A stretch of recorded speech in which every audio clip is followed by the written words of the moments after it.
1절에서 7절까지의 말씀입니다. 열왕기하 6장 1절에서 7절입니다.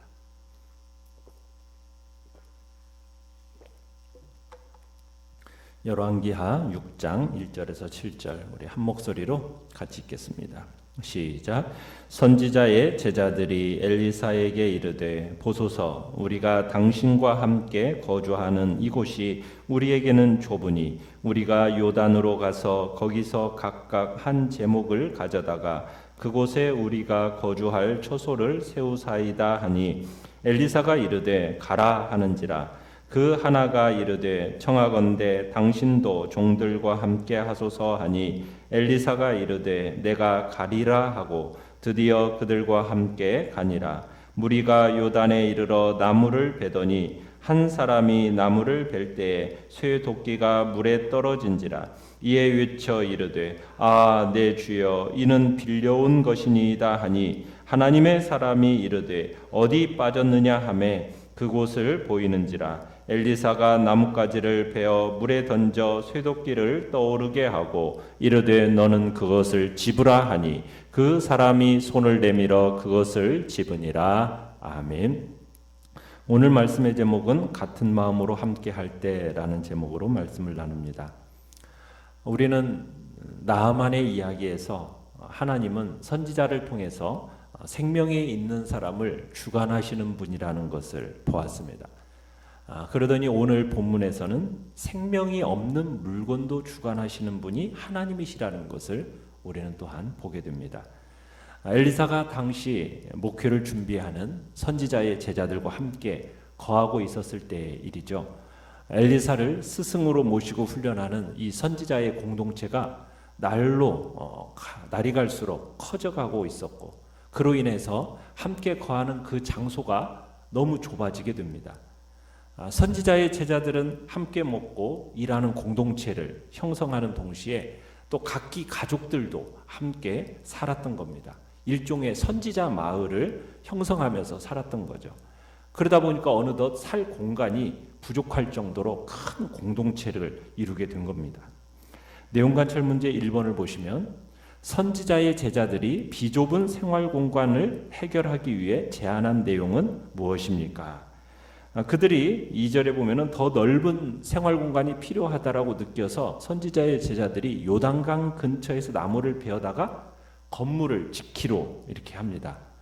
단합해서 각자 나무 한 그루씩만 베어와도 능히 큰 생활 공간을 이룩할 수 있다고 세울 수 있다라고 그렇게 생각한 겁니다. 이들이 한 마음과 한 뜻으로 뭉쳐 있었기 때문에 이런 큰 역사를 이루는데 주저함이 없었던 거죠. 어떤 돈도 후원자도 없었지만 새로운 생활을 공간을 이렇게 이룩하겠다라는 그런 선한 의지로 똘똘 뭉쳐 있었던 겁니다. 그래서 이제 새로운 생활 공간을 이제 요단 언덕에 새로 신축하겠다라는 제자들의 계획에 엘리사는 가라 이렇게 허락을 합니다. 그렇게 해서 이제 요단 넓은 근처에 넓은 곳으로 가서 이제 먼저 나무 베는 작업을 이제 시작하게 됩니다. 그리고 선지자의 제자들은 가라는 허락만으로 만족할 수가 없어서 이렇게 이제 3절에 보면 함께 엘리사도 동행할 것을 요청을 하지요. 그래서 이제 그들의 간청에 따라서 함께 가게 되고 엘리사가 지켜보는 가운데 이제 열심히 작업을 하게 됩니다.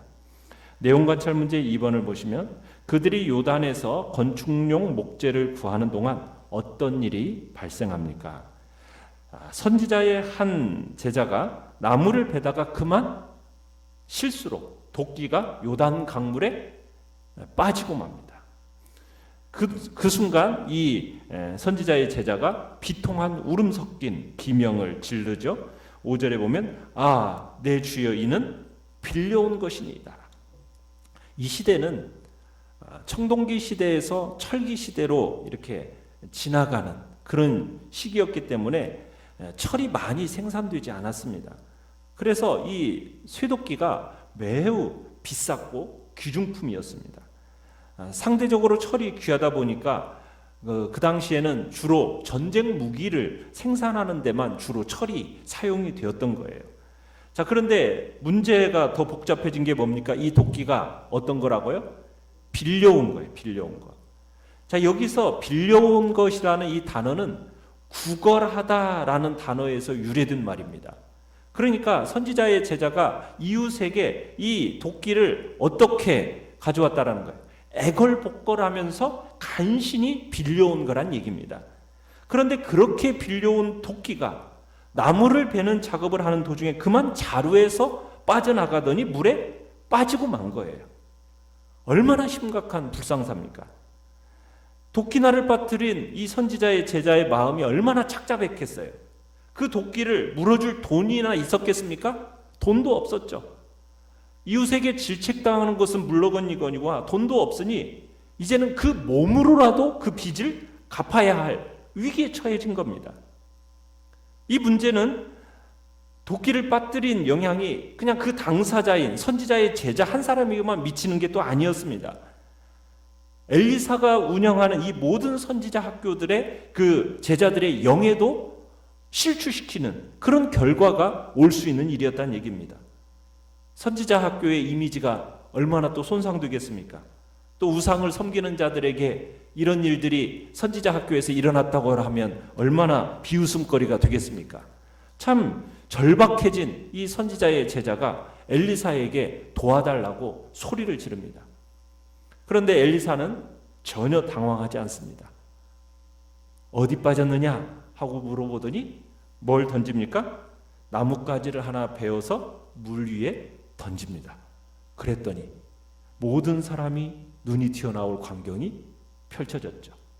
쇠로 된 그 무거운 도끼가 마치 튜브처럼 수면 위로 떠올라 버린 겁니다. 참으로 기이한 기적이 일어난 겁니다. 선지자가 기도했다고 해서 물에 가라앉았던 쇳덩어리가 떠오른다는 거, 참 정말 놀라운 기적이죠.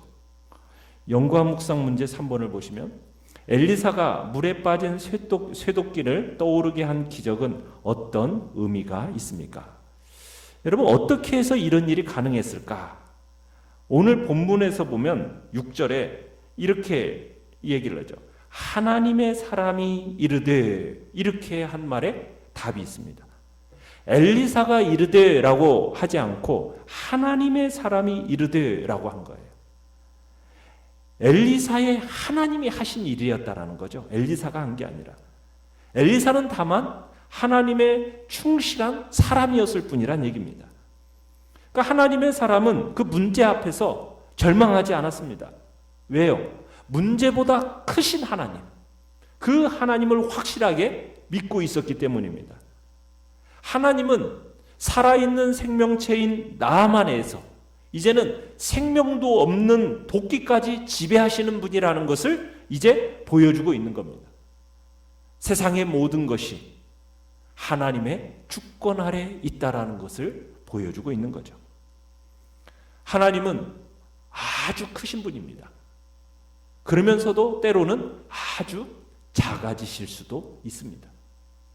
하나님은 민족과 열방을 좌지우지하실 수 있고 거대한 우주의 역사를 이끌고 가시는 분이시지만 동시에 우리 한 사람 한 사람의 머리카락 하나까지도 다 헤아리시는 분이 하나님이십니다. 하나님은 어떤 큰 문제 능히 감당하실 수 있지만 동시에 우리의 작은 신음 하나하나까지도 응답하시는 분이 하나님이십니다.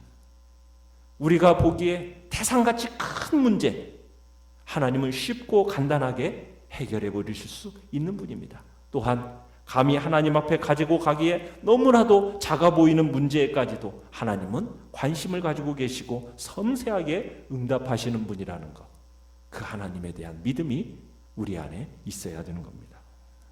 느낀 점 4번을 보시면 문제와 실수 앞에 탄식하는 제자를 질책하지 않고 해결해 주고자 최선을 다하는 스승 엘리사의 모습에서 무엇을 느낍니까? 우리는 이 엘리사의 모습에서 우리의 간구에 대한 하나님의 태도가 이와 같다라는 것을 느끼게 됩니다. 하나님은 우리가 실수를 하고 그로 인해서 하나님께 부르짖으면 우리를 향해서 왜 그렇게 했느냐 책망하기에 급급하신 분이 아니란 얘기입니다. 하나님은 비록 우리가 실수할지라도 우리가 당신께 나아가 부르짖기만 하면 책망하는 대신 즉시 우리에게 응답하셔서 그 문제를 해결해 주시는 분임을 믿으시기 바랍니다. 왜냐하면 하나님은 우리의 연약함을 누구보다도 잘 아시는 분이기 때문입니다. 그래서 그 연약함을 불쌍히 여기실지언정 그 연약함으로 인해서 실수를 했다고 무조건 책망하거나 심판하시는 분은 아니십니다. 우리가 하나님 앞에 실수하고도 하나님 앞에 고하지 않는다면 자기 스스로 그냥 그 문제를 해결해 보겠다고 그렇게 하는 그 불신앙적인 처사가 오히려 책망받을 거리요 심판받을 거리가 되는 거죠. 우리는 우리의 연약함을 인정하고 우리는 하나님 앞에 겸손히 나아가서 우리의 모든 사정들을 고하기만 한다면 하나님이 직접 나서서 문제를 해결해 주십니다. 우리 하나님은 연약한 우리의 부르짖음을 외면하지 않는 분이라고 자비로우신 분이라는 것 우리가 기억하고 그 하나님 앞에 나아가는 것입니다. 삶 가운데 문제를 만나셨습니까? 즉시 하나님께 부르짖으십시오. 우리가 연약해서 실수로 발생한 문제이건 우리의 힘으로 도저히 해결할 수 없는 그 문제를 만났을 때 하나님께 부르짖으십시오. 하나님께서 참으로 당신께 부르짖는 우리를 외면하지 아니하시고 그 부르짖음에 즉시 응답하시는 분이라는 사실을 기억하고 오늘 이 시간에도 주님 앞에 부르짖는 복된 시간이 되시길 바랍니다. 결단과 적용 5번을 보시면 사회와 교회 등 소속 공동체의 관심사와 문제에 나는 얼마나 관심을 보이며 동참하는지 돌아봅시다. 내가 적극적으로 개입해 해결을 위해 힘써야 할 공동체의 문제는 무엇입니까? 하나님께 함께 해주시길 기도로 요청해야 할 영역은 무엇입니까? 주님 앞에서 이 시간 기도하시면서 나아가시길 바랍니다. 오늘의 기도 같이 읽겠습니다. 시작. 내 곰핍함을 아시고 채우시는 하나님께 늘 감사와 영광을 돌려드리게 하소서. 아멘.